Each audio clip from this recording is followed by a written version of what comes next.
Hey guys, welcome back to Trusted Technology. Today we'll talk about whether Russia and China are attacking US satellites. Let's head into it. US Space Forces General David Thompson, the service's second-in-command, said last week that Russia and China are launching reversible attacks, such as electronic warfare jamming, temporarily blinding optics with lasers, and cyber attacks on US satellites every single day. He also disclosed that a small Russian satellite used to conduct an on-orbit anti-satellite weapon test back in 2019 had first gotten so close to an American one that there were concerns an actual attack was imminent. Thompson, who is Vice Chief of Space Operations, disclosed these details to the Washington Post's Josh Rogin in an interview on the sidelines of the Halifax International Security Forum. The forum opened just 4 days after a Russian anti-satellite weapon test involving a ground-launched interceptor, which destroyed a defunct Soviet-era electronic intelligence satellite and created a cloud of debris that presents a risk to the International Space Station. That test drew widespread condemnation, including from the US government, and prompted renewed discussion about potential future conflicts in space. The threats are really growing and expanding every single day, and it's really an evolution of activity that's been happening for a long time, Thompson told Rogan. We're really at a point now where there's a whole host of ways that our space system can be threatened. Right now, Space Force is dealing with what Thompson calls reversible attacks on US government satellites every single day, according to Rogan. Both China and Russia are regularly attacking US satellites with non-kinetic means, including lasers, radio frequency jammers, and cyber attacks, he said.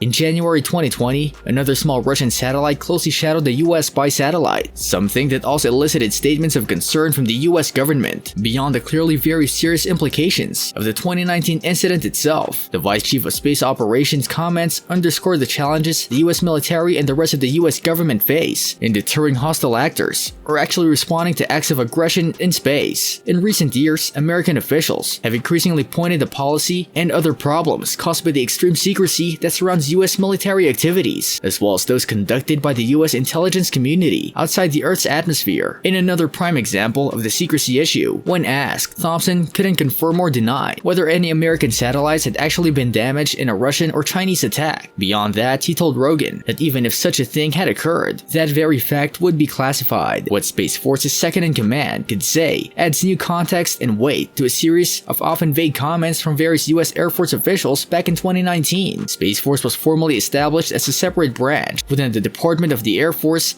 in December of that year. Even reversible attacks against any of this space-based infrastructure could have major impacts on the US military's ability to effectively conduct combat operations. The US military have been very open about its efforts to develop and field new and improved space-based capabilities, as well as explore new concepts, such as distributed constellations of smaller satellites and ways to rapidly deploy new systems into orbit to help reduce vulnerabilities to anti-satellite attacks in general. Details about the US military's own so-called counterspace capabilities, on the other hand, are extremely limited, as its ability to conduct what is termed orbital warfare. To date, the only publicly acknowledged offensive counterspace weapon that it has is a variant of the counter-communication system. At present, Space Force operates Block 10.2 version of the CCS, but Block 10.3 type is now in development that is reportedly more modular and scalable. Official budget documents released last year revealed that the Block 10.3 system is one that had previously only been identified by the nickname Meadowlands. Regardless if Russia and China are conducting reversible attacks against the US government satellites every day, it certainly shows that the threshold for doing so is low, and that those countries view the consequences, whatever they might be, as manageable and very unlikely to lead to an open conflict. That non-destructive attacks have no potential to cause direct human fatalities, and the ease with which they could be denied only further lowers that bar. Russia's anti-satellite weapon test has prompted renewed calls for arms control agreements to ban anti-satellite systems, which present threats to military and non-military systems in space. What do you think about the US military? Let us know in the comment section. This brings us to the end of our video. I hope you enjoyed it. Hit like if you did, and don't forget to subscribe to our channel so that you don't miss any of our videos in the future. Also, watch the 2 videos that are on your screen because I'm sure you'll love them. With that, I'll see you in the next video.